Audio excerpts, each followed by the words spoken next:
So let's keep talking about the male gaze. So I made this video a few weeks ago about the male gaze, and I don't think I published it yet. Because as usual, I feel like I don't know enough to talk about it, and the resources I provided for this video, they delve into some postmodernist concepts, which I'm not very comfortable talking about because I haven't read much of the postmodernist philosophers, and honestly, I don't really want to. A few comrades here on YouTube and the likes have posted a few helpful videos about postmodernism, and I think I will include a couple down below. But I think that the male gaze is not just a postmodernist or third wave feminism or second wave feminism, I'm not sure which one, term. I think it's a pretty universal term, and it's pretty self-explanatory as well. So I think I can talk about it even if I haven't read all the Lacan. And when I was reading that article that I included in the description of the previous male gaze video, I was surprised to see him kind of putting these twists to suggestions that Freud made, and I was like, oh no, Freudian suggestions were questionable to begin with, and these, upon a first glance, appear to be causing more confusion. But again, I don't want to talk about postmodernist philosophers. I don't know why I'm talking about it now. I wanted to talk more about the male gaze. And the reason why is because I did give one or maybe two little examples in my previous video, and I'll put the video down below as well. These examples may be seen as frivolous or dismissed because they're like, oh, you want to have long hair because of patriarchy, so stupid you, just have your hair the way you want it to. And that's not the kind of argument I was trying to make there. I was just trying to give an example. And I was also trying to examine, and I continuously do so on a daily, and it's really exhausting. So now I want you to be exhausted as well.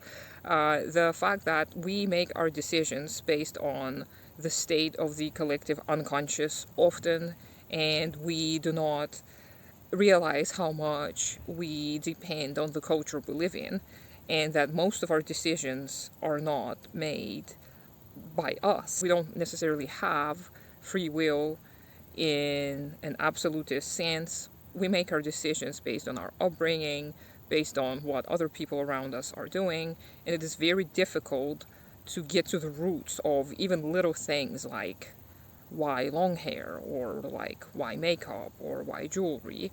And if you look at the history of fashion and history of the way people dressed and whatnot, you see that culturally there were huge changes that were made based on necessity sometimes, and more often than not, just randomness.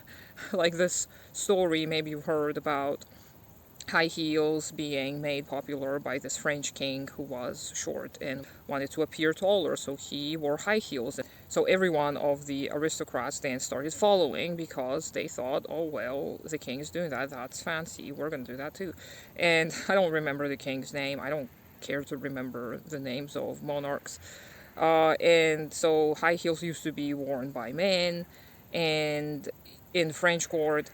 And then before that, the story of nomads wearing high heels so that they can ride horses more easily and stand up in the stirrups and the saddle.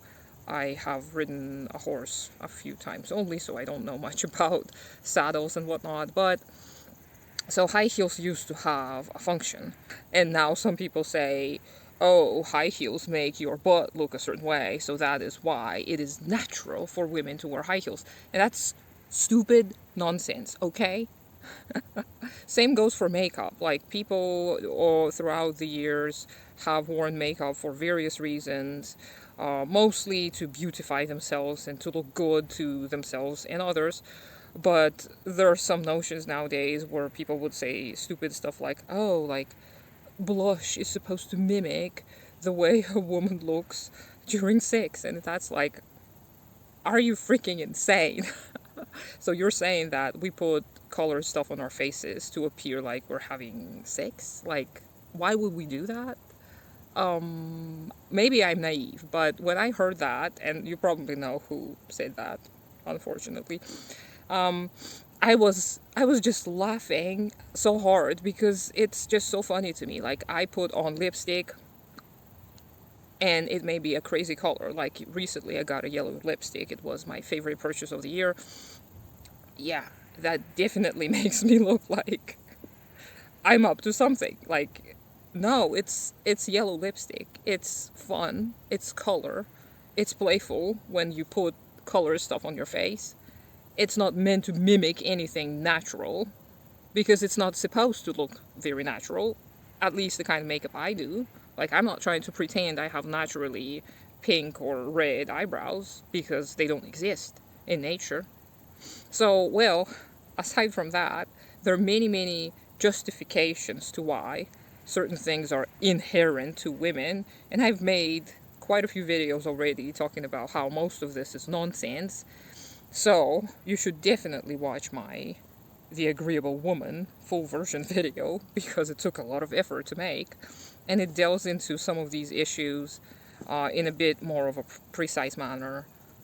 As precise as I can be. I can never be precise, but talking about the male gaze is a conversation that unfortunately we modern women have to have all the time because we are continuously bombarded with all these lies about what we want, what we must want, etc. And it is confusing, and I know from experience that you may spend a lot of time and effort and resources on just thinking about your appearance.